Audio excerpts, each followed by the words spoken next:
Hey everyone, and welcome to Holding the Line with Got Your Six Counseling. I'm Peggy, and this is Brittany. This is a space where we get real about the shit nobody wants to talk about: mental health, life, trauma, healing, and everything in between. Sometimes we get clinical, sometimes we get messy, but it's always honest. Quick reminder, this podcast isn't therapy, and it's not a substitute for professional care. We're not here to provide therapy, diagnose, or treat. If you're struggling with mental health, please reach out to a licensed provider. You don't have to go through it alone. We've got your six. We're just two trauma therapists showing up as humans first, ready to have real, unfiltered conversations about the stuff that matters. We're here to break the stigma, share what we've learned from both sides of the therapy room, and talk about the challenges people face every day, especially in the veteran and first responder communities. Whether it's trauma, burnout, relationships, identity, or just getting through the week, we believe that these conversations matter. They deserve space, and that's what we're holding the line for. So let's dive in. Pay attention. We're doing things. All right, welcome back. This is episode 13. Lucky 13. And we actually get to have two special guests on. I get to bring back my husband, Joshua Hahn, and Christina, who's your guest. Coerced and roped in my very good friend Ryan Michaels. I was drugged. He may have been drugged / adult water. I just bullied mine. It's okay. Yeah. I sort of did the whole like, hey, do you want to do this? It's tonight. Yeah. She's staring at me. I was like, I can always tell Peggy to reschedule. We can reschedule, and he's like, oh, no. I was like, you're doing this, and he's like, do I have to? I forgot until I got home. I was like, But we're having a fun discussion on retirement or just getting out in general, like the finding purpose after getting out of service. Yes. Which is a fun thing. And we decided to bring two special needs people on today. We have a Marine. We have a Coastie. Welcome. the two hardest boot camps. Yeah. I'm sorry. The Coast Guard is the hardest boot camp? Look it up. Look it up. This is going to go. I was promised crayons. I will give you crayons. Hardest boot camp. Fucking ass. No, we are second to the Marine Corps. It's Marine Corps, Coast Guard, and then everybody else. How long is your boot camp? It's I forgot how long it is. It could be 20 years 12. ago. Doesn't matter. No, he's 13. I think his Marine Corps is 13, Coast Guard is 8, but they've done a study and it's already been proved. But it's the second hardest. But whatever. I don't have a dog. I don't have a dog in this fight. Well, I'll show you some videos.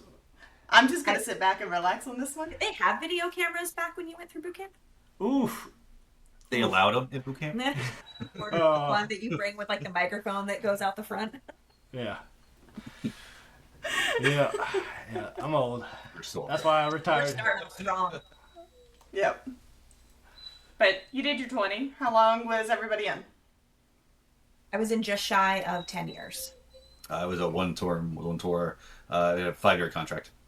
Okay. And so, Christina, you were medically retired or? No, I resigned my commission. Okay. Yeah, the only thing, so basically it was the Army didn't want to give me what I wanted.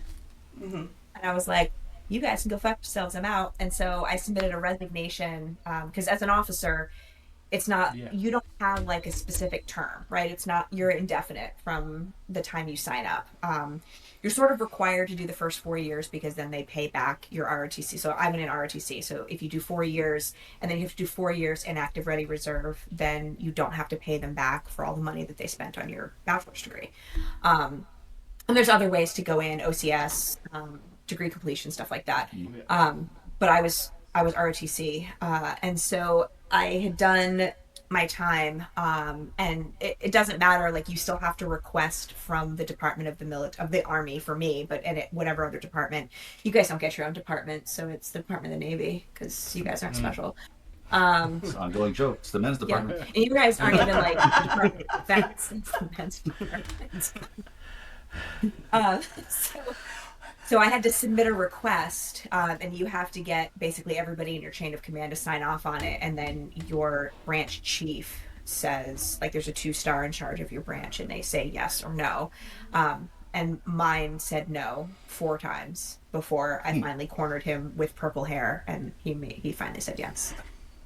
Yeah, it wasn't like purple like Peggy's purple, but it was a shade of violet, and he was like, "What are you doing?" And I'm like, "I'm trying to be a fucking civilian, sir." And he was like, so then he signed my resignation request. Be like, I will go out and get piercings next. Watch. Actually, it was funny because one of my very dear friends, who was with me through the whole thing and was a huge support. She told me one night we had gone out, we had a little too much to drink, and we're sitting in she went to go drop me off at the house, and I was like, let's go get piercings. And she was like, what? And I'm like, man, I'm gonna get my nose pierced. What are you gonna do? Kick me out? She was like, I'm gonna let you get out of the car right now. Go, it's fine. I was not well. Just, I wanted out. What was your experience like, Ryan, trying to get out? Was it easy or jumping through hoops? So there was 2 situations. I had that was more of a deployment thing. When I got out, I wanted to stick around. I was working with C-130 at the time. I was avionics in C-130, so I had a 5-year contract. 1.5 of those was a year of school. They want 4 years out of you. So at the end of my 5 years, I just happened to go in October, which means fiscal year. So when I wanted to be a load master, I wanted to be the guy that's flying around the plane and also be avionics. The option was to lat move over, is basically switch jobs.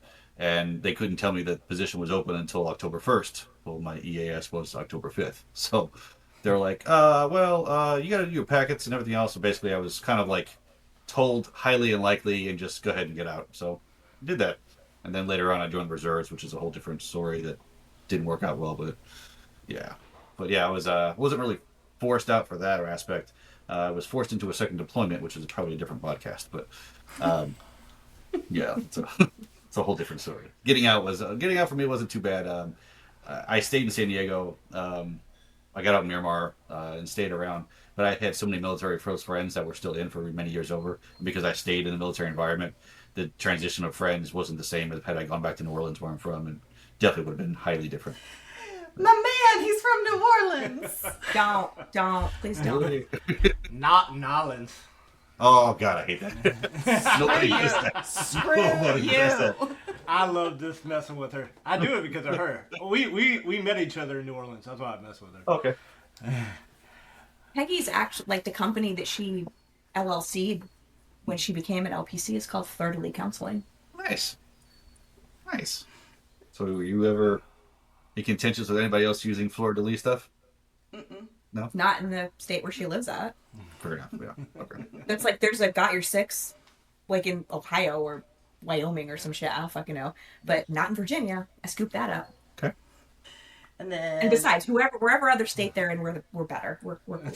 Exactly. So I retired. I put in my retirement letter at 19 years. Obviously, you put it in a year before you retire. Or before you can put it in a year before you retire. Technically 2, I think. But it was getting a little nerve-wracking near my retirement because I retired in 23, and that's when all of us, I'll say 2001 to 2005, people are looking to retire, and everybody's freaking out because it's a lot of retirement letters people are submitting in. All the 9/11ers. Yeah, I was just going to say, because everybody got patriotism on 9/11. Yeah, so there was a lot of us getting out that they weren't expecting, I guess, the higher number. So I was not worried, but I was that was like one of those little things in the back of your head that you're like, it better go through. It better go through, because I was due to go back on a ship. And due to my kids' ages, I didn't feel like going back on a ship. The only good thing is, if I went back on the ship, if I decided to stay longer, is I did know certain people on ships in higher positions than myself that were all chasing that your all ass. wanted me to go to their ship. Yeah, like no, he got threatened by way too many like senior chiefs or warrants going, I will talk to a detailer for you if you want, and he's like, please don't. Yeah. So, no, I got my letter and retired officially July 1st of 2023. So. And stayed home for like 3 months and annoyed the shit out of me during terminal leave. Oh man, 120. I was there I was there for that duration. Yeah, 120 days off was beautiful. No, it wasn't. Because I I'm like, couldn't even imagine. I'm like, if he doesn't get out of this house, somebody's not gonna survive. Yeah, full paycheck, just doing nothing for 120 days. I totally did that wrong. When I got out, I did my little 45 days terminal on the way out the door, and then a friend of a friend hooked me up with a side part-time job.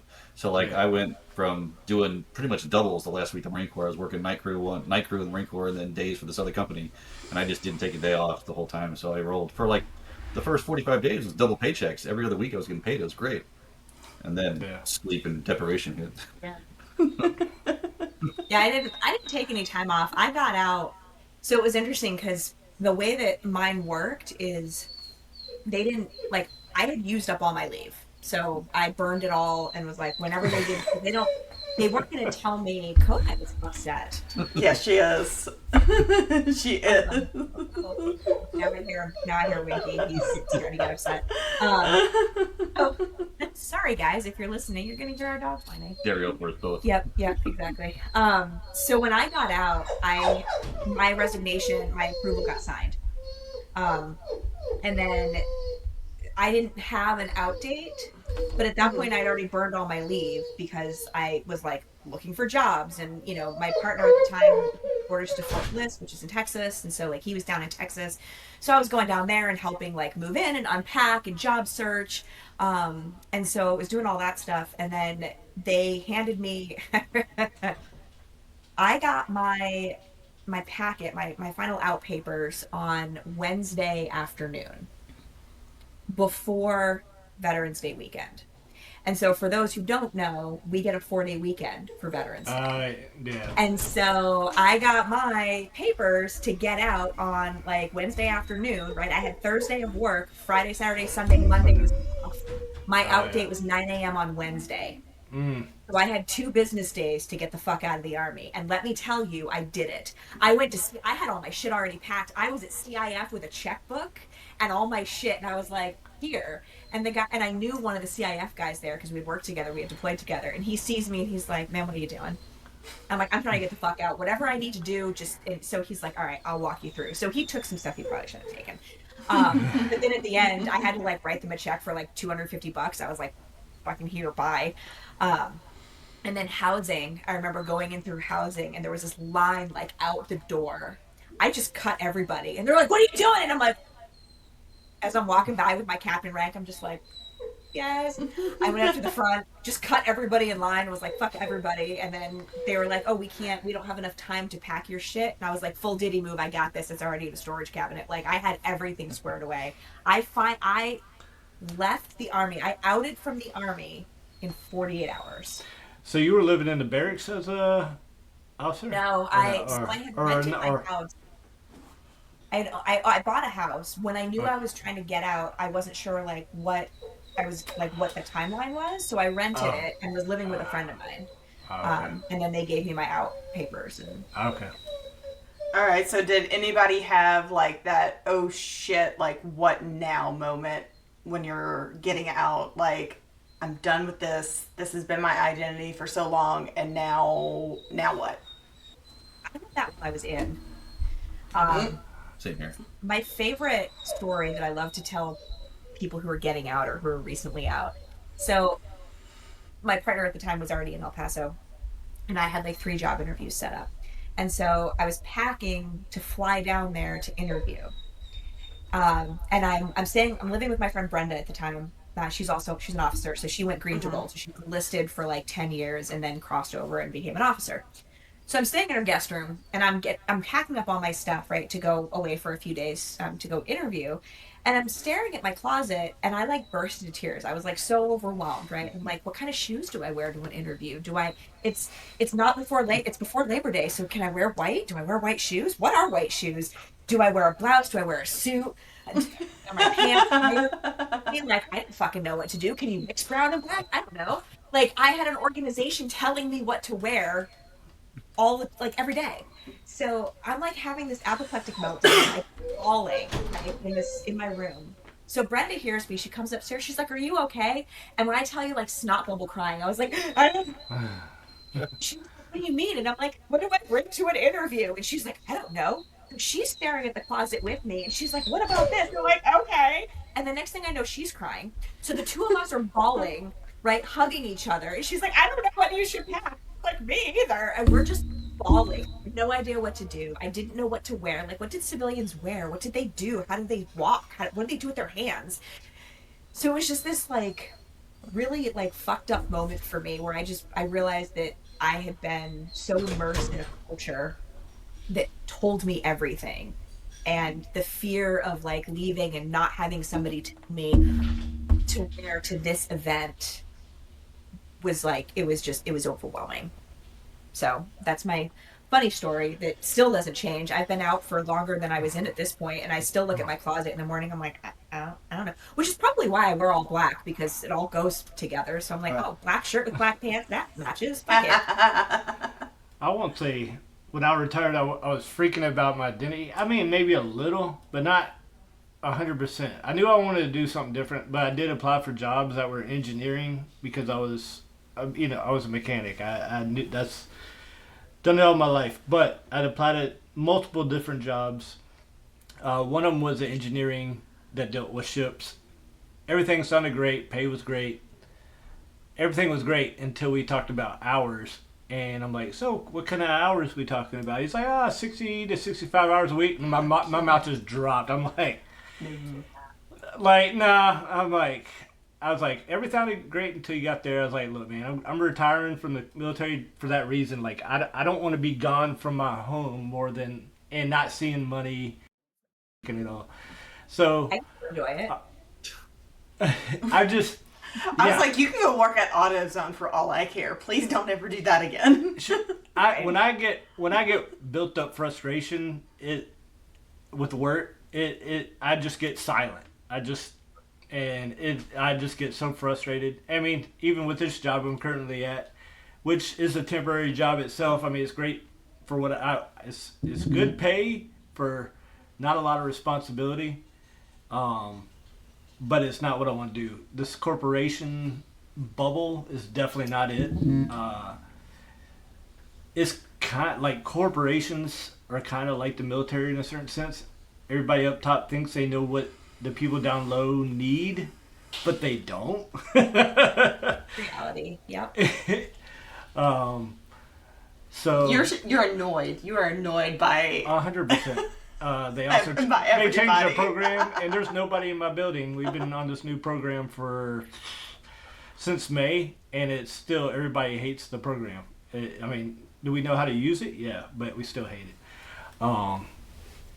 It's been the loss of structure, I think, for a lot of things, because like civilians, I will say for you, have not been as structured. Oh as yeah. military. I mean, every vet I know that I've met. Like I think I was somewhere just looking at something. I was talking to a vet at a car show that was at a tent booth selling stuff, and we started talking. And we talked about civilians in the world, how they work that never had military life, and we both were agreeing on the same thing. Like they have no initiative. Like now, I won't say all civilians have no initiatives, but It's different.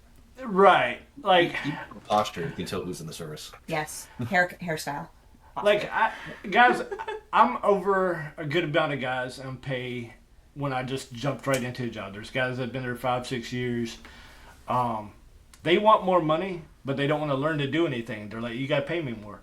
Well, I'm not disagreeing you don't need to pay somebody more, but at least for a little while, right? A few months, see if you can fill that void, if you have the capability. If you don't, then I understand, but they don't ever go above and beyond to show they have capabilities of handling more work or being more responsible or doing more. They just do the minimum and want more money, which to a certain degree I get the economy and everything. But when people want the minimum, some guys, when our company does time and a half, they complain about money. He's like, hey, I got a couple of hours y'all could work extra. And they're just like, nah, we're going to go. Like, you're complaining about money, but then you don't want to work 2 extra hours. And they're leaving at like 3 o'clock in the afternoon. It's like, it's not late. It's not like you're getting off at 6 and then asked to work till 8 o'clock. This is, It's frustrating. You have like a fancy job. I do now have a fancy job, and it's another DoD job or another government job. And yay furlough! I'm not bound by it, but I am at the same time. There's actually a meme that went out. It was like, you should go get a stable job, honey. It's great. And then you actually get a government job, and it's the most unstable job ever. Yeah. Like, will I have money? Will I get to work? The last 10 years, it seems to be that way. Yeah. Yeah. And I think, the thing that I struggled with the most when I got out, I went to a paramilitary structure. So I did something very different. So I was a chemical officer when I was in. I got a master's degree in forensic psychology because I thought therapy was stupid. Found out therapy is not, in fact, stupid. Everybody needs therapy. So if you're not in therapy, please go. But I realized like how important it really was for my own personal growth as well as like from a therapist perspective. But my first job when I got out, and I was fortunate that I was kind of already in that life, was working at a detention center. So my internship for my master's degree was at a state women's prison in Washington State. Shout out to the people who are up there in Gig Harbor. It was a fantastic internship. I loved it. And corrections, first responders, right? That's paramilitary structure. So I really responded well to that and decided, well, I'll just stay in the prison corrections forensic setting for the rest of my life. I'm perfectly fine with that. And I was fortunate that when I got out, it was a very easy transfer, right? There was like the rank structure I understood. Yes, sir. Yes, ma'am. I got, the scheduling, the system, how everything worked. Like that felt, even though I wasn't a corrections officer, I felt comforted by that transition. And they have a lot of dark humor and they say fuck a lot, and so I blended right in. It was fantastic. And I was working with nurses, and nurses eat their young. Like, let's be clear, they're all scary humans. And so like that also felt very comfortable because I was around like-minded people. I wasn't, I didn't have to suffer through the getting out and the working in a purely civilian world. I think for me that really shook me when we moved to upstate New York, and I started working at an outpatient community mental health. And when you work outpatient community mental health, you see some shit. There's some stuff that goes on, but it was still very much like, I remember this woman coming by my office, and it's in my office now at the practice, but one of my old star majors had made like a nameplate for me. And so it had, Christina E. Rock on it, and then it had my rank as a pin, and then my branch insignia on the other side. So this woman comes by my office as I'm setting it up, and she's like, is that your zodiac sign? I'm like, no, it's like military insignia. She was, hand to God, direct quote, she was like, oh my God, you were in the military? You look so normal. Wow. And I was like, I don't know how to. I want to stab you in the face. Compliment, insult, like. It's like, gee, April, I'm not sure how to take that. She said, I don't mean that as an insult. I just mean like you look like you're not crazy. And I was like, well, I am. I'm held together, hope and duct tape here. She was like, well, you didn't deploy, right? Or you didn't. She goes, you didn't go to war, did you? And I was like, no, I have several combat tours under my belt where I saw combat. And she was like, I would never let my children do that. They are smart. And I was like, oh my goodness, the clutching of the pearls. keep talking. Please keep talking. Because I am right down the fucking hall from HR. What else you got for me? And it caused this huge issue. And it caused a lot of conflict. And I just remember like that was the moment where I went, I don't know if I can survive out here. Because really what I wanted to do is reach across the fucking desk, because I was standing behind my desk. I wanted to reach across my desk and fucking skull drag her, but I didn't. And I kind of realized like this is not like, we are not safe out here. And in private practice, and I say this with love and appreciation in my heart for therapists of all backgrounds and ilks, therapists are a lot of granola crunchy, pearl clutchy people that you have to be a special kind of therapist to work with the population that we do and to tolerate those of us that work with that population. And it goes back to like what we talked about in a previous podcast, right? We're all we all have our different populations, right? Like not everybody can sit with psychosis or trauma or addiction. Not everybody can sit with disorders or depression or grief. So there's, there's a therapist for everybody. But I found that, like, for me, working with civilian therapists, I really struggled. And I found that, like, I didn't connect with them. And I had a hard time feeling like I belonged. That's fair. My transition out was probably 15 days of making decision back and forth and making contingency plans. At the time, I got out back in 2004. So stop loss was a thing. We forgot to mention it earlier. So when I get out, there's also that, hey, can I get out? Because stop loss was a thing. Yes, it was. So now I'm assuming like I'm going to get out. And at the time, AOL was a thing, and online dating was super shady. But I was on night crew. I didn't go out. So I was actually started to talk to a girl who I found attractive, and longer story shorter, we ended up going to dinner one night late, and she told me she just bought a condo and she had 3 rooms and she was going to rent out 2 of them. And I went from possible dating tour to, hey, I know I'm getting out in like 15 days. I can give you $1,500 right now. It's not whether you can have the room for free. No, that's commitment issues clearly. He just wants a room. Yeah, he needs a place to stay. I said, I can give you 3 months rent. I can give you in 20 days, and then if I can't find a job in 2 months and 20 days, I need 10 days to tuck tail and go back to New Orleans. And she's like, all right. So next check. And since we were talking about transitions out, that whole time up to that, I was like, I don't know what I'm going to do. I got like, so I was avionics at the Super 30. So autopilots, radios, all the nonsense, all electronics except for fuel tanks and servos. So I had a skill set, but like, I don't know what to do with that. So I don't know how to market myself. I barely had a resume. And there's no C-130s in the civilian community for you to go do avionics on. No. If you flip over as an air wing guy, you have to have like an A&P license, air and power license. You have to have a frame license. You have to have crazy certifications. Yeah. And that's not something I was ever interested in. I'm not interested in engines. Mm-hmm. So here we are. Now I'm like, all right, I got to find a job in 2 months and 20 days. So now I had at least a place to go the day that I was getting my 214 and getting out. So like, all right, I have somewhere to go. That's great. I'm not on a couch. I had buddies that lived in town. They would have put me up, but like, I have established. And then this was probably about 20 days out, 15 days before I was leaving. About a week later, she calls me, hey, you got a coat and a tie? I'm like, I got a shirt and a tie. What? What's up? She's like, get over here right now, like the next 30 minutes. I was like, what? Did you just give me an interview? And their shipping guy was going on vacation and he needed temp help. So I was like, yeah, sure, what the hell? I'll try. I'll get my foot in the door. And then that got me in there. They liked what I did for the 2 weeks. I trained like I'd like, this is part of the whole mentality of service members versus not. And this is what I can relate to. That's probably the best of their story is the guy showed me in, like, all right, over here, over this area, you build the ticket for the shipping box. Over here, you weigh it. Over here, you this, over there. And I'm like, looking around like, that's not efficient. Like, what is going on? So he left. Oh, wait, premise here. I ride motorcycles, and about 4 days before I started this job, I broke my collarbone, and so I show up in a sling. So that made it even better. So I show up, and he's showing me everything, and over here, and over here, over there. So I'm thinking in my head, like, this is not going to fly. So the first 2 days, they're like, oh, you're hurt. Don't do anything. Just sit back. Like, this shipment's due this day. Anybody brings you anything, it'll be super easy. Like 3 days of sitting on the computer, like surfing the internet. Like, I'm bored. Like, I'm looking around, like, I got to do something. So I like destroy this guy's office. Like I just tear it apart. Everything goes in the center.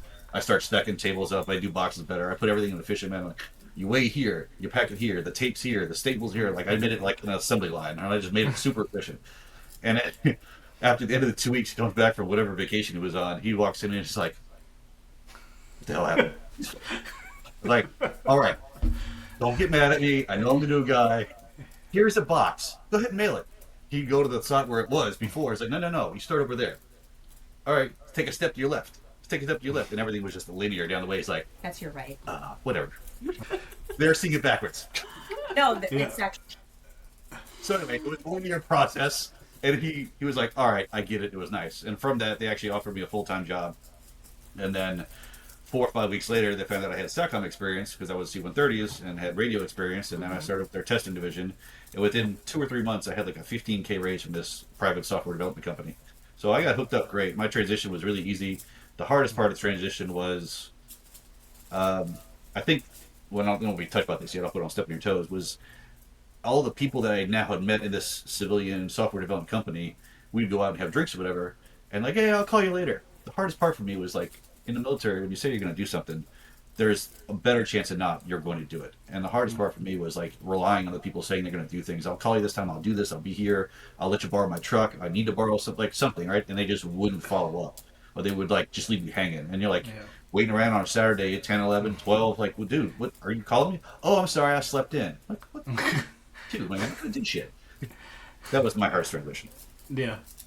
The camaraderie, the brotherhood. Yeah. But it's funny, so Dustin, who produced the first episode of the podcast, he got a part-time job because he's going to school. He got a part-time job, a friend of mine up in Minnesota, got a part-time job working at Home Depot, which I am convinced he got because he wants the discount, because he loves Home Depot. But so part-time job to make some extra money while he finishes up his degree, and they now are the one, like they call him every time somebody calls out. They've already offered him a full-time job. And like the first week he was there, he was like, hey, we have to do all these trainings for Home Depot. And I'm like, yeah, okay. Like computer trainings, you know how we had to, I'm sure Coast Guard, you guys had to do them too. Those stupid like computer trainings that like, you just like put on in the background while you do something. Right. And then how fast can I put on the button? So he blows through all the trainings that he's required to do. And then he's like, but then I went and looked. And it turns out there's all these extra trainings. And he's like, so I'm just going to do all of the trainings because why not? So he's the only person in his store that has done 100% of the trainings. And like the store manager came down and was like, you're the guy that's done 100% of the trainings. And Dustin was like, I mean, I guess. And he's like, that's really awesome. He's also like, he like moved all of the stuff because he's in like the tool rental, moved all of like the shelving and everything out, cleaned behind it, like has like revamped the whole thing. And it's very much that veteran mentality of like, how can I make this better? Or, you know, I'm here sitting on my ass and there's been a lot of, you know, hurry up and wait. But it's that like, well, I'm sitting here, like I might as well do something with my time and I can make this more efficient, or I can make this better, or I can do this thing. And you just do. And actually, when I say this out loud, this actually might be like a bit of like a trauma thing too, because like, wait, hear me out. If your staff NCO sees you just sitting around, he's going to find something for you to do. It's a trauma response. I used to tell my guys, like at my last unit, I was like, if you have nothing to do, just get out of sight. Like, I don't care. Yep. And if you are in sight, don't be doing something you shouldn't be doing. Like, I don't. Like, there's something in your hands. Yes. Yeah. So no, I didn't have that. I didn't have that problem. But I've told them, we've had times where, so my last unit, I was at a engineering unit that would do all the work on the ships pulling in. So basically when the ships pull in, it gives the engineers on the ship a break. So when they pull in, they don't have to go, great, now I got to do this, and this. When they pull in, they can actually see their family and get some time. And we do like engine overhauls and stuff like that. But sometimes, in cases, there might be only one ship in port.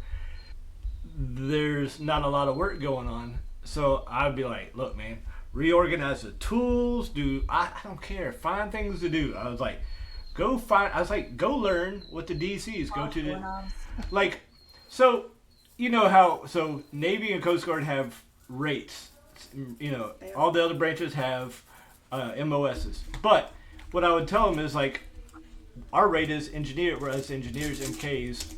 We worked on machinery, but I tell them to go check out the DCs at the DC shop. Maybe they can learn some welding and stuff. Just something to learn. Maybe you're not going to use it in the Coast Guard, but it's good to have. Just something to learn. If you're going to, have time available, make the most out of it, right? I've even told people that were getting out, hey, if you want to go, with the yeomans, learn a little computer work, go with them when they're getting out. Yes, when you're saying triggered, I think all of us, is like, I need to do something so I don't get, I get annoyed when I see people, they don't want to help anybody at I won't say there's nobody. The branch manager is really good at what he does. He'll help, he moves around, see what needs to be done that's a leadership role. He does what's required as leader. But the lower guys that want more money will also walk and talk to somebody else, even though if they saw me or somebody else busy as hell, knowing they could help and reduce the load, they'd rather, nah. Whereas in the military, you see your brother that needs help. It may not be your job, but you're like, hey, let's just knock this out. So let's get this done. But yeah, so that's another aspect that I've noticed of being in the civilian world. He is annoyed a lot right now. It's gotten a little better lately. Like I've seen military annoyed, but this is a new level. I mean, at least I have no I was fine of not having leadership. I have a lot of responsibility of what I do myself, but I don't have authority over the others. That's why I make more than them, because I have a lot of responsibility. The hierarchy isn't there anymore like right. It was before. And I was like, I wouldn't mind a management role, but at the same time, I'm like, nope, I don't want it, because I'd probably get fired for some of the stuff that came out of my mouth. But HR would get involved. Yeah. But the last practice that I was at, it's funny. I had a management role, so I was responsible for kind of like running the clinic, running the practice. And I was very clear with the practice owner. I was like, I'll square shit away, but I'm gonna hurt some people's feelings. And she was like, do what you need to do. I'm like, okay. And I remember I had gone up to this one clinician, and so the rule of the practice was if you didn't have at least 20 clients scheduled per week, you were considered a part-time clinician. It was technically full-time was 30. But if you didn't have at least 20 scheduled per week, then you were a part-time clinician. And as she was hiring full-time clinicians, because full-time clinicians make more money generally, especially for in-office, then you run the risk of not keeping, if you had a really nice office, you run the risk of not being able to have the bigger office or the cushier office, because they're going to move a full-time clinician in there. So there was one clinician working for us, and she was seeing 12 people a week. So I went into her office and I was like, hey, Julie, her name's not Julie, but I'm using that as an example. Hey, Julie, I talked to Dr. So-and-so and, this is the deal. And so you're seeing 12 people a week. You have until the end of the month to get up to 20. Or, she's hiring new people. They might come in and take your office, because she had a pretty big office. Somehow that translated into Christina came upstairs and told me that I'm going to get fired. And I was like, it's not what I said. It's not what I said. And the owner was like, well, you do come across a little abrasive. And it's like, what's your point? I think sometimes being straight to the point seems abrasive, and it's like, no, I'm just getting to the point. Like, hey, yes. I'm not sugarcoating it. I'm just telling you straightly, the facts, the truth. Yep. And hey, you're not doing this. You have to in a month. If not, you're not going to have this office. Nobody said you're getting fired. They just said you're not having this office. You're just not going to have it. Now, I've written an email. I'm like, wait. Yep. Chat AI. Hey, I need you. Yeah, I was about to say, Chat GPT's got to clean that up a whole lot. Make this not sound like I'm a butthole. I think can chime in on this. So if Brittany were here, she would tell everybody in the world that every time I send an email, it sounds like I'm yelling, which I don't.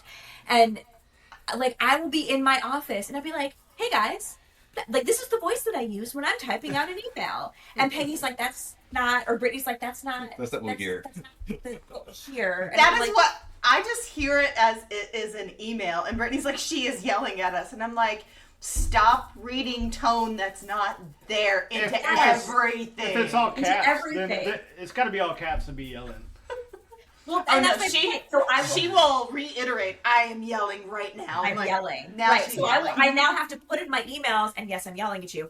Because I'll bold things that I want people to pay attention to, right? So if it's specifically for residents, right? I'll put, hey, residents, and I'll bold it, right? Or I'll be like, make sure that you do this, and I'll bold it because that's what I want. That's what bold is. Pay attention to this piece. I'm not yelling. If I was yelling, I'd be like, hey, fuckers. Are you yelling now? No, I'm just speaking loudly. Or she's going to yell. She's going to come into group and yell. And I pronounce that. With intent. With intent. I warn people. There's a lot of good workers too. So like I said, my manager, he got at the job 6 to 8 months before I got there. He worked at a concrete plant in PA and then moved down to where we're at for this job, for the management job. It seems to be blue collar people, like true blue collar workers, aren't as much of a problem, right? They may not serve, but they kind of have some of the same aspects, right? Like we are. But if you aren't getting if you deal with the non blue collar workers, like it's just. I'm not blue collar. Yeah, I know. But You're blue collar by injection. Well, you got married into it, sorry. You knew what you're getting. But I hate that line. You knew what you were getting into. The fuck I did. Nobody knows. I didn't know what I was getting into when I signed up. yeah, I mean, we all don't. I mean, we all sign in, and I think. And now here's the weird thing. I know it's a little off point, but everybody that said they were doing 20 years seemed to not do 20 years, and everybody that was like me, like I'm just do 4, get in, get out, go get my college with my GI Bill. A lot more of those people ended up doing 20. I mean, it was funny how that worked out, but yeah. After doing one tour, I will say that in 2019, when my 20 years came around, and I was now with a different department of something, I was like, "Damn it!" Yep. Oh, this is evil. Yep. I would have been at 26 years. Yeah. Next month. Yeah. Yeah. And hopefully at 06, 05, that's a easy 5,500 to 6,000 a month of just your retirement. Just breathing. Yeah. Why you just rubbing it in, huh? Just Yeah, I know. Good job. And don't forget the insurance. The insurance is great. No, it's not. No, TRICARE is never awesome. It's better than, trust me. I've looked at other plans. It's not. Just because it's cheap doesn't make it good. It's still better than I was the just plans gonna say we the VA is not good, and that shit's free. So like, correct. So she's talking TRICARE. I get it, but when you see people spending $1,200 a month and they get to say they complain about their insurance the same as you do, and you're like, well, I mean, I only pay $500-$600 a year for the plan. Like. Where they're paying like $1,200 a month, yeah. I'm like, which is why she has the shirt she has on that says military grade. Military grade mental health, baby. yeah. But I think we all in the military in general have a certain expectation when you go to work. Like, and I will say a little bit since I've been working this job 2 years, I lost a little bit of initiative because it's just. Over time, all this hard work, you're just like, well, I mean, I'm getting nothing out of this. Like, they start throwing more on you or whatever, and I'm like, yo, bro, like, all right, I'm cutting back a little throttle because y'all, instead of trying to get these other guys to pick up some of the slack, they're just like, nah, just throw a little more on you. It dulls your sparkle. Yeah, and I'm like, this is. You're ready for your next transition again. Yeah, I'm about to. We'll see what happens. It's hard to teach ethics on somebody. Yeah. They break you down and build you back up again. They make you care about the dumbest things, like the piece of string on your collar, or the rank being just slightly off on your collar. Like if they can make you care about small things in the transitions later. Or how shiny are your boots, or what color is your hair, or that kind of stuff. And I think that goes to like there's. I am very fortunate that I found a purpose. I think I stumbled across it, and I think I talked about this in the first podcast, where this was never where I envisioned myself, like never. And I am so fortunate that I have you guys, I have my team who is phenomenal and I love, and I can't imagine doing this with anybody else. You guys are absolutely wonderful, and I can't imagine not working with veterans or first responders. This is absolutely my purpose, and to be able to go out and continue to support my community and continue to have camaraderie with my community. And I think a lot of vets, when we get out, we lose that a little bit. I didn't really have that. I was fortunate that I was working at corrections, which is paramilitary in nature, and lots of vets get out and they don't know what else to do, so they become cops or corrections officers, because killing people for a living is not really like a resume build skill. Yeah. Well, I think a little bit is a rush, and you're talking about cops and all that. And I know it ain't to pay. So sometimes it ain't to pay. Obviously, I don't need it. But I've told Just her, I was rub, like, rub it in, Josh. Rub it in. I've told her, I'm like, I thought about becoming a firefighter, and I'm like, just because it's I was like, no, let's not. the rush, Let's not. like I like the rush, the first responder feel, like it's. I mean, that's why I like fast cars. I have fast cars anyway. You know, that's a different story. Shit. But I thought to myself, I'm like, how much of my body can handle? I mean, I was like, I still got some in me. I can still do this. I was like, how? But then we started talking. She's like, you don't need more trauma. You don't need more of this. I'm like, yeah, I get it, but like. And this is why so many go to the military, become cops, or all this stuff. I'm like, no. Race motorcycles really, really fast. I don't race. It's just practice. There's no private. I raced with you before. I almost died. You did not. I did too. Did you fall off? No, but that's Okay. because I'm a stellar runner. Motorcycle or car? Motorcycle. What's up? So he's on his sports bike, right? He's Oh, you already just fucking. And I'm on a cruiser, right, which doesn't take tight turns, right? So I'm behind, and I'm like It's listening to slow. music. I'm like looking. I don't ride slow. Fuck off. Anyways, so no shit. There I was. Grenade pins up to my eyeballs, and so we're driving down this road, and he's like, "Oh, turn!" and like. Peg scraped the ground, like immediately left turn as he's approaching the fucking intersection, right? So I slam on my front and back brakes. My ass end, like I hear the scream of like my back tire. My ass end swoops out from behind me. My floorboard, because I have floorboards, because I have cruiser, because I don't like riding in the fetal position, because I'm normal, scrapes against the bottom of scrapes against the pavement, and I'm like, holy fuck, I'm gonna go down. And then I like right myself and I stop and I was like, okay, I'm okay. I had to turn around in like a dirt like pit. We're gonna hear my side of the story after we get this. Very good side of the story. He was not paying attention to where he was going, is the moral of the story, and I almost died. My little BMW sport bike. I had my little cell phone at the bottom there, and at the time I didn't have it mounted. I couldn't see anything. It was just in my pocket. The little Bluetooth in my helmet. Blah blah blah. Turn right now. Okay. Dip. Turn. Behind me. She was down. Okay. I love this. Off in the distance, and I was like, "Where is she going?" So I stop and turn around. And I turn around, and as she passes me, she just like, Yeah, I was screaming at it. I was so mad. I can't hear shit. I have Tool playing or whatever in my helmet. So I'm like, So then we get to the stoplight, and he like flips his visor up, and I literally went like this. for real. Like I looked at him, I was like, "Fuck you." I think I turned my music up because I had my speakers playing, so I'm pretty sure I turned my music up so I didn't have to hear whatever the fuck he was saying. I was so mad. She was so angry. But- angry. Turn right now. Okay. Then she wasn't ready. I wasn't ready either. But I love it. But has either one of y'all ever thought of like the jobs for like the adrenaline side of it, or like any adrenaline type? Like, jobs? was counseling your first thought, Christina, or like what were your other options? So I already had a master's in forensic psychology, and so was just kind of content. Like, I think when I made the decision to get out, it was almost like instantaneous. So I was finishing up my degree, and at the time, my like dwell time was coming up. So this means like I was ready to go for a deployment. My partner at the time had just gotten orders to go to Fort Bliss, so he was in Fort Bliss. So I call my branch manager and I'm like, "Hey, I'm ready. My dwell time's up. I've been at Fort Lewis for a really long time. Send me to Fort Bliss." So he's like, "All right, I got a unit that's getting ready to deploy." I'm like, "That's fine. I want to be there with my partner. Like, just send me there." Well, the branch chief was friends with an old boss of mine who hated me.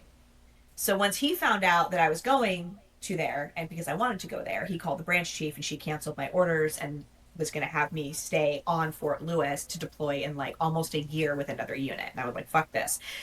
So when I was getting out, so I remember talking to my now ex, and just saying like, I think I'm ready to go. Like, this is not what I want to do anymore. I don't love this. And I made the decision to get out, but I already knew like, I like this, so I'm just going to do this. And it was a temporary thing. It was, I like this now. Like, let me give it a try for now. And then finding that I really liked it. There to me wasn't like another option. I did, when I got my VR&E benefits, I did go back to school and get a clinical mental health counseling master's, because that's what you need to get licensed. I thought about, well, maybe I'll be a cook, it never occurred to me to like be a cop or do anything adrenaline chasing, because at the time also I was riding with the motorcycle club, and that was my adrenaline. We did some highly unsafe shit. And there was lots of like unsafe things that happened on and off the motorcycle that I think fed that adrenaline junkie in me. And then I went out and I bought this was in 2011, I bought a 2012 Camaro, 2SS, and drove that really fast. Like I buried the needle in New Mexico. It was really fun. So like there was like adrenaline things that I did, and then I realized like that I need to get my shit together if I was going to do my job well, and so I kind of transitioned away from that.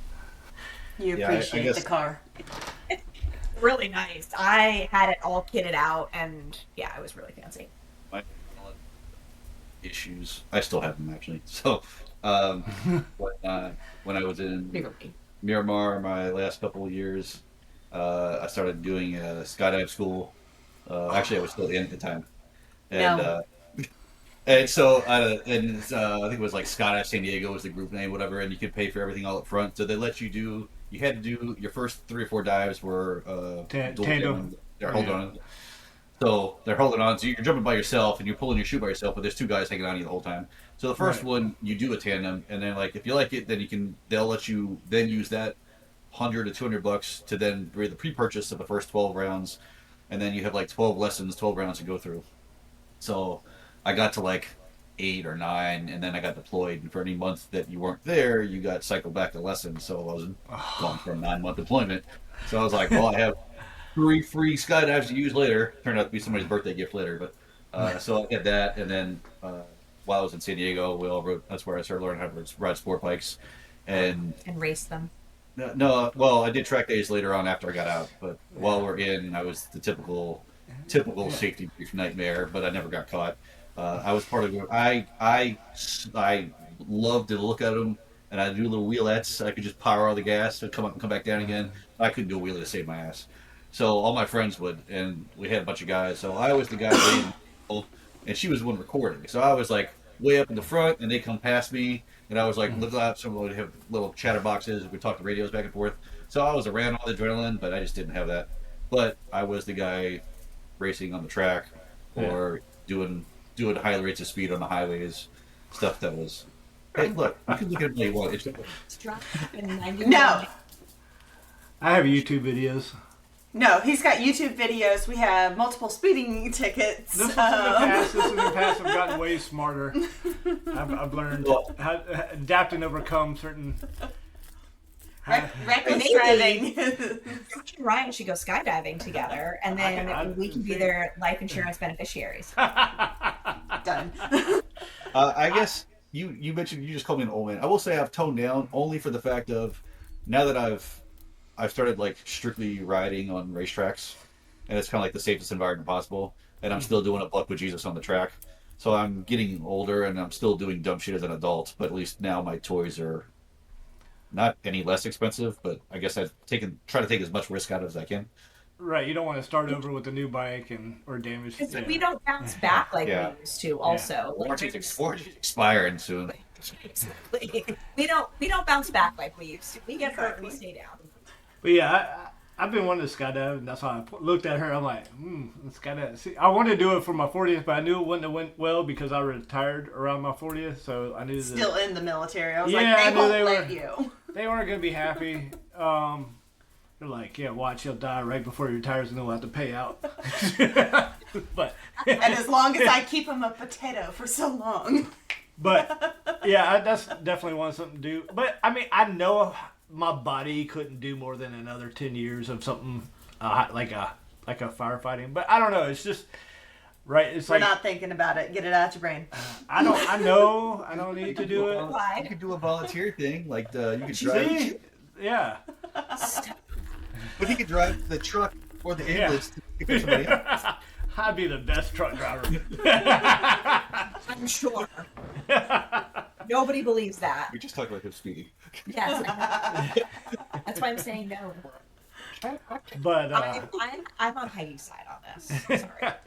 I will say, talking about speed tickets, when I was in boot camp, I had to mail I got a letter from my dad. I had to mail my driver's license to him because it got suspended while I was in boot camp. We didn't get that back. Yeah, that was great. I had to go to him and like talk to my drill instructor. Like, so I need to get my driver's license and mail it. What happened was I had this ticket before. This last ticket that was the final straw was right before I went to boot camp. It was like a month or two before that. But yeah, that was back with clearance. Did you have any trouble getting clearance?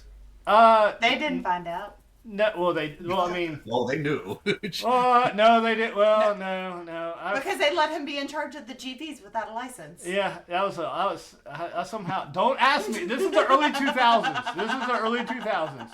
Somehow. Before the top star at the top. I got a good story. So, good story is, in New Orleans, where I met her, 2004, I had a GV. We did the GVs. I took a GV. I don't know how I got by not showing my ID when they set up the GVs. But anyways, I was able to drive GVs and oversee them. And I took one of the GVs to downtown New Orleans because we had a office downtown. And anything downtown, any city, right, you're going to have to parallel park. Well, I want to parallel park this van. And I like getting real close to the edge because I don't want anybody hitting the vehicles. And I got a little too close to the green pole lights. They're the old school. If you ever been to New Orleans, they got like greenish pole lights. And the rear corner of the bumper got pushed in. It was like right in. I was like, So I was like, I freaking put that mug back in drive, took it back to my apartment, freaking grabbed my tools, popped out the freaking bumper with my heat gun and a couple of tools. Then I was like, I had to grab some compound, and I'm a car guy, so I had compound, got the green paint off of it, and then I'm like, this car had, and GVs never get washed. I'm like, now you got a shiny white spot, and everything else is dirty, and you could just see a little bit of a scratch. So yeah, went back, nobody ever knew. Nobody ever knew. Until now. Everybody knows now, but I'm retired, so suck it. It's like you're out, you're retired, I don't care. Statute of limitations has expired. Yeah. So that was a good story, but I think I've always liked adrenaline, but that's why I joined the Coast Guard. It was a big first responder. One of my units, we did search and rescues, drug, narcotics. We had a guy that jumped off a tug and barge on the ICW because he was on some kind of drugs. Literally just jumped off a perfectly good tug and barge and just started swimming by the boat. They called us. He fought like it was crazy because we'd get him close to our boat and then he'd pull away. We're like, dude, it's 50-degree water. And it was like back and forth. I think we tried to pull him onto the boat like 5 or 6 times, and then all of a sudden hit something in his brain with the drugs. He was like, nope, I don't want to do it. And then finally his body started giving out. He was starting to sink, and we were finally able to grab him in because he couldn't fight us off. And it was funny because the tug captain was like, yeah, he's not coming back to this ship. It was his first day too. Like, what an impression, right? Oh. I mean, you make it high on drugs on my first day out on a tug and barge. Going hard. But no, I like that stuff. I mean, I do like engineering. The engineering side, it calms me sometimes. The problem is being an engineer nowadays is they want a lot of work. The mechanics, I'm pretty sure you may have heard it on maybe different shows, but there's not enough mechanics. So when I'm not looking to do crazy hours. I'm looking to take it a little easier. So at some point, I would like to create my own LLC, pretty much doing powder coating. I don't know if any of y'all know what powder coating is. So yeah, I'd like to do something like that. First, I'd do car parts, bike parts, anything like that. And then I'm gonna have to get it. Then I'll have to get another license to do gun parts. So I'll have to get like a gun dealer's license or something like that to do guns, the powder coat guns, stuff like that. I think that's like not an issue. Yeah. But I think we have so many passions or hobbies or things that we're like, oh, I really want to do this, or I want to engage in this, and let me go do this. And I think what a lot of vets don't understand is how many resources there are out there. I don't know what they are. They will not be added to this podcast. That's too much research for me as a producer, so that's not going to happen. You're on your fucking own, guys. But you know, there's so many companies, there's so many opportunities for us out there that you know, when we want to go do something, we are the population that's going to do it, right? We are the population that's going to do the research. I write policy memorandums for my guys, and I'm like, this is how we're going to do this little thing. And people are like, do we need this written down? I'm like, yes, we do. And I think one of the things that's overlooked in the veteran population is, like, we'll do what you tell us because we have for years, but also, like, we're going to take the initiative to, you know, like what Ryan said earlier, to unfuck something that doesn't work right. Or, you know, we're going to start our own business, and we know what it's like to put in those hard hours, and we know what it's like to push. And, you know, like when I was setting up my business, I treated it like a deployment. I was on a deployment. I was working 16-hour days, 20-hour days. It was just, fuck it. It was just normal for me, because this is something that I was working towards. And I want veterans who listen to this and people who are on active duty thinking about getting out to realize that, you know, there are opportunities out there, and there are things that we can do out there. So, yeah. And you're a prime example of starting up your own career. I will say, when I went to TAPS, they talked about all the people, veterans at companies. Some that blew my mind. Never knew FedEx was started up by a veteran. What was it? I forgot what that realtor company with the Remax? No. Yeah, Remax. Yes, Remax. Yeah. Yep. There's, I mean, a lot more. I can't think off the top of my head, but I know we have a lot of open doors to start our own companies. I think we have a better chance at succeeding than the average person that hasn't served. Right? I'm not saying there aren't. Obviously, The there's plenty of people. foundations are there for But y'all yes, to be built up. as long as you learn some of your good foundations and stuck to them when you were in the service, I think you're able to succeed a little easier. You have more dedications. Yeah, the inability to fail. Peggy, you want to take us out before we get to the bullshitting portion of our... No, I think it was a good conversation to have, because everybody's got... It's different for everybody, whether it is retiring or just the general getting out or commission, you know, resigning your commission. Just such a nightmare. They don't fucking tell you what it is. Just don't get commissioned, guys. Don't. So, find your joy afterwards. Do what works best for you. And please like, share, subscribe, follow, all the fun things. I'm so tired of hearing Brittany be like, why aren't people sharing and subscribing our podcast? By the way, every time I listen, it's not button, it's button. BUHTU, but it's funny. Button. Oh, is that what you post? Is that what your comment was on the thing? Oh. Button. Button. Now that I said it, listen, you know. Yeah. Button. I'll be sure to bring this up too. That's all we have time for today, everyone. We want to thank you for tuning in to this episode of Holding the Line with Got Your Six, where we are just a bunch of therapists who talk about the shit nobody else wants to talk about. We hope you got something useful out of it, or at least made you feel seen. A special thanks to our guests for taking the time to join us and share their unique perspectives and life experiences. New episodes drop every other week on our YouTube channel, Holding the Line GY6. Be sure to follow us on Facebook and Instagram, where we post more helpful info, dark humor, and more of the shit nobody else wants to talk about. In the words of someone wiser than us, go forth and do magical shit, everyone. I was just laughing because you were talking about meeting some sketchy person offline, because I met him online. Oh, tell her. Back in 2004 when it was dial-up and not, you know, internet apps. Yes. It wasn't quite free AOL disc, but it was close. Yeah. No, it was Tinder before it was Tinder, because it was Hot or Not. Oh, yeah. That was hours of entertainment. Yeah. I paid $3 so I could message. And I was like, you know what? I mean, I'm new here. I was like, I have a crazy girl right now that I'm dating. I don't want to. She was crazy. She was Best crazy. $3 you've ever spent, Josh. It was. That It one was. might stand there now. 20 years later. But, you know, it's crazy. I mean, everybody's a little different in the military as far as background. I think me and him definitely have a little more adrenaline rush in us than some. That's because we're healed. We are healed. Okay. I've gone to work. I've gone to work doing 130 just like recently. Yeah, like within the year. So I won't let him take the fast car to work. Yeah. Cammed supercharged Camaro. Cammed and supercharged. You should come up for Christmas for the Christmas party. I know Peggy won't let you. But... No, the kids are a lot. You know, you would get along really well with Sabina's husband. Yeah. Yeah.